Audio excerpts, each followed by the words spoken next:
Well, hello, and welcome to another day in Life with Sandy.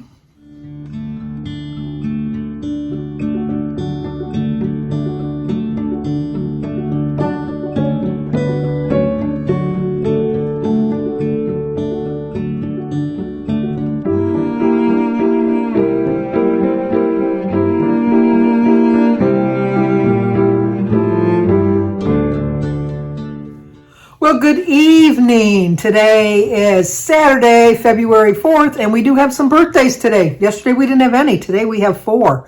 Today is Cheryl Rackley's birthday, Rackley. So Cheryl, happy birthday to you. Happy birthday to you. Happy birthday, dear Cheryl. Happy birthday to you. Cha-cha-cha. I got something on my sleeve there. I was distracted, like squirrel. But Cheryl, I hope you have a great birthday. It's also Donna McNeely's birthday. So Donna, happy birthday to you. Happy birthday to you. Happy birthday, dear Donna. Happy birthday to you. Cha-cha-cha. It's also Kim D's birthday. So Kim, happy birthday to you. Happy birthday to you. Happy birthday, dear Kim. Happy birthday to you. Cha-cha-cha. And last but not least is Jennifer Grandinetti, Grandinetti, Grandinetti. Jennifer, it's your birthday. Happy birthday to you. Happy birthday to you. Happy birthday, dear Jennifer. Happy birthday to you. Cha-cha-cha. Well, I hope all 4 of you have a great birthday. Now I'm looking at what's going on in my chin. Right there, it looks like I got a scar. A scar face. I'm noticing wrinkles now all of a sudden too. You know, I've been having wrinkles for years, but I'm just starting to really notice them now. I think I figured out my camera because I think the picture looks a little sharper today. Let me know. I think it does. I don't know what I did, but I figured out something. I don't know what I was doing, but I figured out how to make it a little bit sharper. I didn't show you my food today because I didn't film it. Birdie stopped by. I'll show you a clip of her in a little bit at the end of the video. And I got up this morning and I started working on the puzzle. And Birdie called and she says, I'm at the post office and I was wondering if you're going to be home. I was going to stop by. I said, yeah, okay. So I figured, well, she said she's at the post office. That's at least a 5-minute drive away. Less than a minute later, well, she doesn't even knock. She just comes in. I says, I thought you were at the post office. She says, no, I said I was coming from the post office. I said, okay. So I said, well, and then she always goes out to eat breakfast with Ron, who's her partner. They're not married, but she always goes out to breakfast with him on Saturday morning, and then he goes to work. And so I said, well, you've already eaten breakfast, obviously. And she said, yeah, we went to the pantry. And I said, well, I'm just getting ready to eat my breakfast. She says, oh, so did you just get up? And I go, no, I've been up for hours. I actually was up at 9 o'clock this morning. That was pretty good for me. I said, no, I've been up for a long time, but I usually don't eat my first meal till 1 or 2 o'clock. I eat my breakfast. She says, it's not breakfast at 1 or 2 o'clock. It's lunch. I said, it's not if you haven't eaten breakfast yet. I said, but like Denise says, it's brunch. So that's what I'm going to have, brunch. So then we watched Solace. I think Janice W. told me, well, she put in the comments that she watched it. It's a very good movie. I think it was out in 2015 with Anthony Hopkins and Jeffrey Dean Miller. And who else was in it? The guy from SWAT was in it. I can't think. Colin Farrell was in it. It was a good movie. It's about this guy that is like a psychic and he could see things just by touching you. I don't think I'd like that. I always said I'd like to know when I was going to die, but I want to know just like today, let me know I'm going to die when I'm like 95 or something like that, but then let me forget. But then I want to know again tomorrow, so what's the difference? Can't change it. You really can't. But I didn't like that because every time he went by somebody, if they touched him, he could see their whole, like everything that went on in their life. And I don't think I'd like that. No. I'd like to know the lottery numbers, like that one, the newspaper, early edition. Remember that one? I'd like to do that. Get the numbers for the day, like the next day, or get the numbers the day before so you could get the lottery ticket and win. I think that would be cheating. We have a lady that, like they always put it on TV, and it's just, She walks 5 miles. She's a grandma. She's old. She was, I'm a grandma too, and I'm old. But she looked like she was close to 70. And she had a job like at a convenience store. Like, I know some people call it a bodega, some call it a deli, we call it just a corner store or whatever. But anyway, she just was working at a little store, and on her way to work, she found a bag, and it had $15,000 in it. And she brought it to the police. She walks to work 5 miles each way because she doesn't have the money for a car. And she lives in low-income housing. She doesn't have any money. She doesn't have 2 sticks to rub together. And she was walking, and she found $15,000 in a bag on the ground. And she turned it into the police. And it turned out it was a young couple that had just got married. And she found it like by a hall type of thing. And when they were coming out from their wedding, they had dropped the bag with all of their money. And do you know that these little stinkers did not give her a reward? It's just, I know you're being honest, like, because Jim said if he found $15,000, if it didn't have a name in it, it's his. That's just who Jim is. He says, it's mine. They don't know enough to put their name in it. It's mine. Whereas I would have been like the lady turning the money in. But I know it's like wrong to think that way, but I would think that they'd give me an allowance, give me a little bit of a reward, maybe $1,000 or something. You still got you're still $14,000 ahead. In the morning before you got your money, you were $15,000 behind. So I'm thinking that they could have gave her a reward of some kind, a gift card to go out to eat or something. But it caused such an uproar when they did the story on the TV that they did a GoFundMe account, and she got enough money to buy a car and pay the insurance and stuff like that. So it was rewarded in the long run. But I just thought that kind of stunk, that couple was so, in my opinion, selfish. Because they'd have to know her circumstances, I don't know. What would you do? I know I would turn the money in, and I'll be honest, just like I told you, I would never buy anybody a lottery ticket because I would be envious of them. And I know that's not Christian, and I know that's not right, but that's who I am, and I'm being honest. If I give you a lottery ticket and you win, I'd kind of be resentful for the fact that I'm thinking that could have been my ticket. Why did I give them that? It's just who I am. I tell you right up front, that's just who I am. So you will never get a lottery ticket from me. Never. As a gift. No, I'll go in on it with you, but I am not going to give you a ticket. So that's just a joke in my family, because now they'll give me lottery tickets. Because then they know I'm in the dilemma. Do I have to share it with them? I know. That's just who I am. I just can't. I'm being honest with myself. That's what's going to happen. So anyway, I made my breakfast, and then we watched that, and then that got off. That was done. We watched that. We tried to watch it on Netflix, but it wouldn't come up on my Netflix.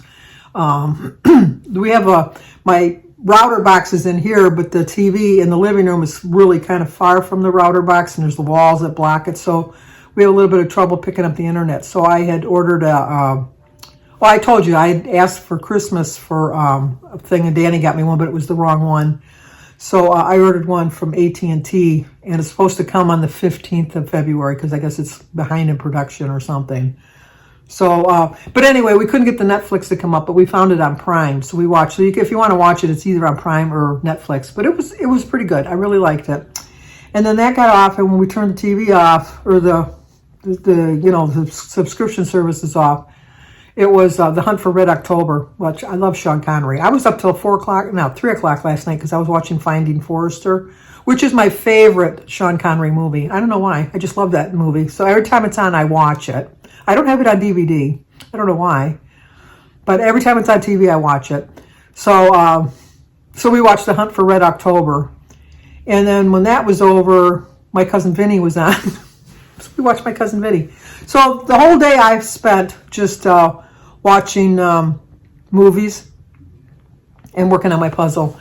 And I'll show you a little bit how far we've come on the puzzle with that. And then for breakfast, I did end up I had a hard-boiled egg and some berries and a banana.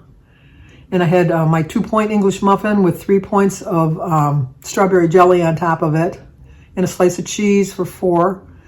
So my breakfast ended up being 7. And then I made myself, I bought some, like you get them prepackaged at the store, some chicken tortellini, and then I put some ragu Alfredo sauce over the top of it. I forgot to look at how many points it was. I know it's probably a lot of points, but I had iced tea with that. And that's all I've had to eat today. So, and then what else happened today? I was texting back and forth with Sparkling Susan, and her and Sue at Sue Slims Down are going to come here on May 6th, and we're going to get together and go out to lunch or something. Just they're about 3 hours away from me, so we're going to come and we're going to spend the day together. And then Esther Newman, who lives in London, let me know that she's going to be coming back here soon, so I'll meet up with her. I love meeting my subscribers, which I consider my friends, so I love that. So we did that, and then what else? I don't know. I got talking with my sister, Mary. I was talking to her today. Called her to see how she was doing, and we just started talking about patience. And I was just saying, I just don't have any patience. I'm just trying to, trying to have a little bit more patience, but it's just something I don't have. I'm just so eager to lose my weight. I'm so eager to weigh myself on Monday. Speaking of that, I think there was a misunderstanding. I know I was talking about switching my weigh-in day to like Friday or Saturday or Sunday rather than a Monday. But the whole point of the reason I did it for a Monday was because I wanted to keep myself a little bit more accountable on the weekends. And so my plan is still to weigh myself on Mondays. So I think I did pretty good today. I did pretty well yesterday. So I'm hoping for at least a pound, hopefully 2 on Monday, but I'll settle for a pound. And I think that I'm going to have a loss this week because I'm doing extremely well. I'm having a pretty good weekend. I have no plans to eat out tomorrow because we are going to eat out on Monday. We're going out for Mary's birthday, and we're going to a fish place. So I'm going to order some sort of fish. I don't like salmon, so we know I'm going to get fish and chips, which is very high in points. So I'm going to have to start off the day very low with 0 points, low calories, because I know there's going to be a lot of calories too. And just get maybe just get 1 piece of fish rather than the 2. And then not eat all of the fries. So I do have a plan. I really do have a plan. I won't take any of it home because I don't like reheated fish. That's about the only thing I won't eat reheated or cold. Just about anything else, if I get it at a restaurant. Like if I go somewhere today, which I'm not, but let's say if I want to go to the Olive Garden or something, whatever I have I'm going to eat tomorrow, I'm going to eat it cold. I'm not going to reheat it. I'm going to eat it cold because I like it cold. But fish, no. No, you got to eat it when it's hot. Unless it's tuna fish, which I had last night, tuna fish. But no, and I do like tuna fish. I love a good tuna casserole.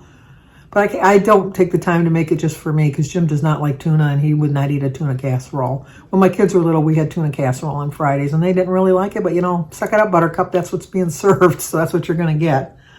But I just think that I just have to have a better attitude while I'm waiting to do my weigh-ins each week and to be on my plan. So I'm trying really hard. I really am. I've told you that I just don't. I always told my family as a joke that, like before you come down to heaven, your souls are all lined up, picking up all your attributes that God's going to give you, your gifts that he's going to give you on earth. And I always joke that there was a long line for the patients and I just didn't have the patience to stand in that line. And I thought, I don't need patience when I get down to earth. Oh, I should have stood in that line. I know there was no line. Somebody had asked me once, I didn't know there were lines in heaven. In my mind, in my imaginary mind, there were lines. And there's got to be a reason that I have no patience because I don't think I've ever if I can't get it right on the second try, I've lost all patience. I'll try it the first time. Second time, if I don't get it, then I've lost patience. And then I kind of go cray-cray. I really do. I just done it my whole life. I've tried to keep it in control, but I'm persistent. I'll give myself that. If I can't get it, I'll keep trying until I get it done. So that's what I'm doing with my weight. Keep on trying. No giving up on me. No giving up. I'm not. So, but that's going to do it for tonight. Let me show you how. Oh, I was going to tell you on the puzzle. I told you yesterday we were missing that one little red piece. And it was driving me crazy. I went through all of the puzzle pieces like 4, 5, 6 times. I couldn't find the red piece. Jim was looking through it all. He couldn't find it either. So last night, he says, I'm really bummed. He says, because that piece is just missing. I just know it's missing. And I said, well, it's kind of like, because I told you when we did the Wizard of Oz puzzle for Christy, we had an extra piece, which meant that somebody was missing a piece. And then last night I was watching Carrie over at Weight Watchers with Carrie, and her puzzle was missing a piece. So I'm thinking, okay, we're missing a piece. And we're going to plan on putting this on a board, like a poster board to hang up for Christmas, because I really like this one. And like the one we did before, we took it apart. I gave it to Birdie. Birdie took it home. She's going to work on it. But I just was really bummed.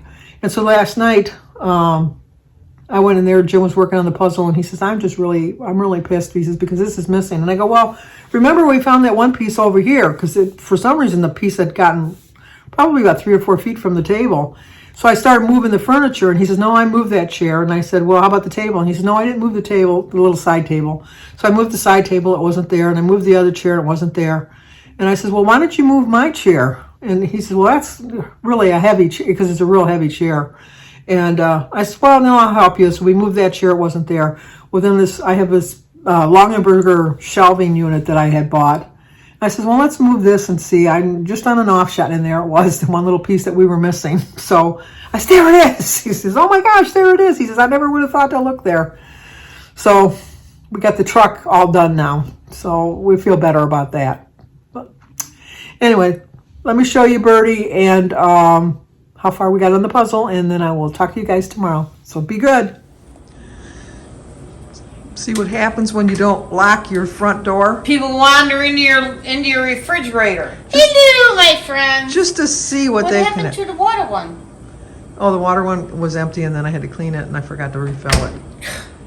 There's ice in the freezer. She's so peach. Now I have to go through more. She comes in here and expects. Let's see what's in the freezer. Anybody want anything? Let's see what's in the freezer. Nothing good. Woo! It's colder than hell. Well, anything's colder than hell. That's true. Anything. Because hell froze over the other day. I saw that. Yes. But, we have a city in Michigan called Hell. And it froze over. It was 3 this morning.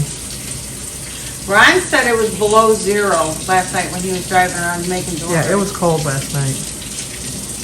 It was cold. But we're supposed, matter of days, we'll be up in the 40s. Yeah, that's like a heat wave. But in Florida, they tell you to bring your dogs in because it's dangerous. Are you kidding me? No, because we went there one time at Disney World, and it was like, it got down to 42, and they said, you better bring your pets in tonight. They won't be able to handle the cold. Okay. Oh, well. So, you got any words of wisdom? Stay warm. Yeah, it's cold everywhere. Stay busy, though. Busy and fun stuff, not busy work. Yeah. Say goodbye. Bye now. Okay, this is how far we've gotten so far today. Didn't work on it very long, but this piece over here that I told you that we couldn't find, we found it on the floor underneath there. So we have the whole, we got the whole car done now. So we're just working on the blue. We got the dog connected now. Making progress.